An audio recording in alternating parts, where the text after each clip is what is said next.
I poured every cent I had, $900, into a crumbling shed that looked like it might collapse with the next gust of wind. For that, my family turned their backs on me, as if I'd never been part of their world. They didn't just shun me. They wiped me out, all because I refused to funnel my savings into my brother's glittering startup dream. But the deepest cut wasn't their rejection. It was realizing they'd never truly cared. Not really. Their sharp words, their icy silence, their quiet dismissal, it all brought me here, to this creaky pile of rust and splintered wood that somehow felt more like home than they ever did.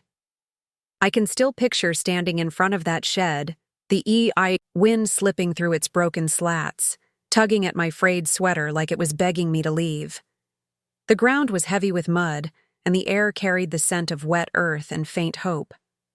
I didn't feel triumphant. I felt alone, cast aside, clinging to a dream no one else could see. That shed wasn't just a purchase. It was my defiance, my refusal to keep fading for a family that only valued me when I gave everything. And now? They're the ones coming back, knocking on the door of the place they mocked, asking for a share of what I've made. I used to think I needed their love to feel complete. But standing here, with dirt under my nails and a garden waiting to grow, I'm starting to know I was wrong. I'm Amelia, 32 years old, a florist who's never cared much for fancy things. My hands are always dusted with soil, my sweaters are frayed at the cuffs, and I carry a small notebook where I sketch plants and jot down dreams of a garden all my own. I've always found peace in the quiet rhythm of growing things, roses, that bloom despite neglect, seedlings that push through hard dirt. But to my family, that love for green things made me small, impractical, a dreamer who'd never amount to much. My mother, Eleanor, is the kind of woman who measures love by what you can show the world. She'd light up talking about my brother, Noah, like he was the sun itself. Noah, 27, is a tech entrepreneur, always in sharp blazers, pitching his AI startup to anyone who'd listen. To her, he was the golden child, the one who'd make the family proud. My father, Henry, was sterner, his eyes narrowing whenever I mentioned my gardening plans. Focus on something real, he'd say, meaning something like Noah's big dreams. Noah himself? He'd flash a charming smile, but his words cut. You're wasting your life on weeds, he told me once, half laughing, as if my passion was a joke. I tried to fit into their world. I stayed up late designing logos. For Noah's startup, drove Mom to appointments when Noah was too busy chasing investors. But my efforts were like seeds scattered on concrete. They never took root. No one clapped when I won a local gardening contest, but Noah's smallest pitch got framed on the mantle.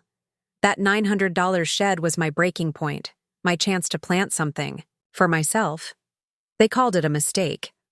I called it mine. The air in my parents' dining room was thick that night, the kind of heavy that makes every word feel like a stone. We were gathered around the polished oak table, the one Mom always covered with her best lace runner for important dinners. The chandelier cast sharp shadows, and the smell of overcooked lamb lingered. Mom, Eleanor, was in full form, her voice bright as she talked about Noah's startup. He needs $25,000 for the next pitch, she said, as if it were nothing, her eyes gleaming with pride. This could change everything for us. Noah leaned back in his chair, all confidence, nodding like he was already halfway to Silicon Valley. Dad, Henry, just sipped his wine, but I could feel his gaze on me, waiting. I pushed a piece of lamb around my plate, my stomach nodding. They'd been hinting for weeks that I'd chip in, that it was my duty to support Noah. I'd saved that $900 over years, skipping coffees, mending old clothes, working extra shifts at the flower shop. It wasn't much, but it was mine, and I'd already spent it. I took a breath and said, soft but steady, I didn't send the money. I bought something. The room went still. Forks paused midair. Noah's smirk froze. Mom's wine glass hovered near her lips. What do you mean you bought something? She asked, her voice sharp now. I swallowed. A shed, out in the country, for a garden. Noah laughed, a short cutting sound. A shed? You blew your savings on a box to grow weeds instead of backing my startup? Classic Amelia. Mom set her glass down with a clink. You chose to live like a pauper, she said, her eyes narrowing. Don't expect us to prop up your childish dreams. I opened my mouth to explain, but Dad raised a hand. If you're not with this family, you're on your own. Completely. The next morning, my phone was silent. I'd been removed from the family group chat. The invite to Mom's anniversary party was gone. A single text from her waited. Don't show up. Mom. No warmth, no explanation. Just a door slammed shut. Days later, I stood in front of that shed, the one they'd called a box. It was worse than I'd imagined. Rusted metal walls, a roof half-caved, gaps where the wind howled through. I dragged a folding chair from my car and sat in the patchy grass, staring at it. The sky was heavy, gray, pressing down like it wanted to crush me. I didn't cry, but my chest ached, a dull, familiar pain. This wasn't new. I was 12 when Mom forgot my birthday, too busy planning Noah's science fair display. He got a new laptop that Christmas. I got a dead potted plant with a card that said, "Try harder next year." At 16, I won a gardening contest, and Dad said, "Don't brag." But when Noah landed his first investor at 20, they threw a party and hung his pitch deck on the fridge like art. I kept trying, fixing Mom's flower beds, sketching Noah's logos, hoping they'd see me. They never did. It wasn't forgetfulness. It was a choice. My phone buzzed, pulling me back. A voicemail from Aunt Lillian, Dad's older sister. Her voice was soft, weathered. I heard what happened, sweetheart. You're not the problem. You just aren't Noah. That's your only sin. She paused, her breath shaky. Hold on to this feeling. They'll come back when they need you, and you need to remember what they did. I played her message again, letting her words sink in. The shed loomed ahead, ugly and broken, but mine. For the first time, I felt a flicker of something like defiance. I wasn't done yet. The shed was my refuge, but it wasn't quiet for long. A few weeks after that dinner, my phone lit up with a voicemail from Mom, Eleanor. Her voice was syrupy, the kind she used when she wanted something. "Amelia, sweetheart," she began. "Things got heated, didn't they? Noah's under so much stress with this startup. You know how driven he is. I wish you'd thought about how hard this is for him." My jaw tightened. There it was again, the same old script. Noah's dreams were sacred, mine were childish. "You've always been the steady one," she went on. "Can't you let this go?" Steady. That's what they called it when I swallowed their slights, when I patched over their wounds with my silence. I didn't call her back. I tucked the phone away, like folding up a piece of myself I didn't need anymore. Then Noah showed up. I was wrestling with a rusted hinge on the shed's door when I heard the crunch of tires on gravel. There he was, stepping out of his sleek black car, his polished shoes absurd against the muddy path. He looked at the shed and smirked. "This place is a health hazard, Amelia. Got rats yet?" I straightened, wiping sweat from my brow. "What do you want, Noah?" He sighed, theatrical, like he was doing me a favor. "Office got hit with a power cut. Need a place to crash. Just for a night." His eyes flicked over the shed again, and I saw the disdain. But I let him in. One night, I told myself, old habits die hard. The next morning, I woke to the sound of Noah's voice, bright and performative, coming from the shed's tiny porch. I pulled on a sweater and stepped outside, my stomach sinking. He'd set up his phone on a tripod, filming a TikTok. The shed's peeling paint and sagging roof were his backdrop. "Hey everyone," he said, grinning at the camera. I'm here at my sister's place where she's, well, let's just say surviving. He panned to a cracked flower pot I'd salvaged. This is her big dream. Tough, right? But family sticks together. The comments were already rolling in. I could hear the chimes.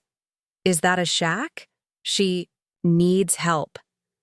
Noah, you're such a good brother. I stood frozen, my hands shaking. He'd turned my life into his pity project, a prop for his startup's relatable brand. I marched over and yanked the phone from its stand. What are you doing? He snapped, his charm dropping like a mask. You don't get to use me for likes, Noah, I said, my voice low but steady. Get out! His face twisted, half shock, half sneer. You're overreacting. I was helping you. He grabbed his phone and left, his car spitting gravel as he sped off. I leaned against the shed, my heart pounding, not from fear, but from something new. I was done being their backdrop. A week later, I was scrolling online, trying to distract myself when I stumbled across it. A Kickstarter campaign titled, Help My Sister Rise Again. My face was plastered across the page, a photo of me hauling dirt bags, my hair tied back, sweat on my face. The caption read, My sister's struggling, but we're here to lift her up. It had raised $12,000. The recipient? Noah's startup account. Not a cent for me. I felt the air leave my lungs. He'd taken my struggle, packaged it as charity, and pocketed the cash. I sat there, staring at my phone, the betrayal sinking in like rain into dry earth. I found Sophie, a tech lawyer who'd seen the campaign and messaged me. This looks like fraud, she said, her voice calm but firm. We can stop it. We drafted a cease and desist letter, my hands trembling as I signed it. Sophie warned me to stay quiet online, to let the paperwork do the talking. I trusted her. I had to. Noah's big pitch was days away, a glitzy event where he'd woo investors for his AI app. He'd been hyping it online, all slick videos and bold promises. I didn't plan to go, but Sophie insisted. Be there, she said. You'll want to see this. So I went, in my old denim jacket, feeling out of place among the suits and champagne flutes. The venue was all glass and steel, buzzing with tech bros and venture capitalists. Noah was center stage, his slides flashing buzzwords like disrupt and scale. I stayed in the back, my heart thudding. Then it happened. Mid-pitch, as Noah clicked to his next slide, the screen flickered. Instead of a revenue chart, an email appeared, blown up for all to see. It was from Noah to his co-founder, time-stamped weeks ago. Amelia's the perfect PR angle, it read. Keep her in that shed, post some sob stories, and investors. We'll eat it up. She's our ticket to sympathy cash. The room went silent. Noah's face drained of color. He stammered, That's a glitch. But the crowd wasn't buying it.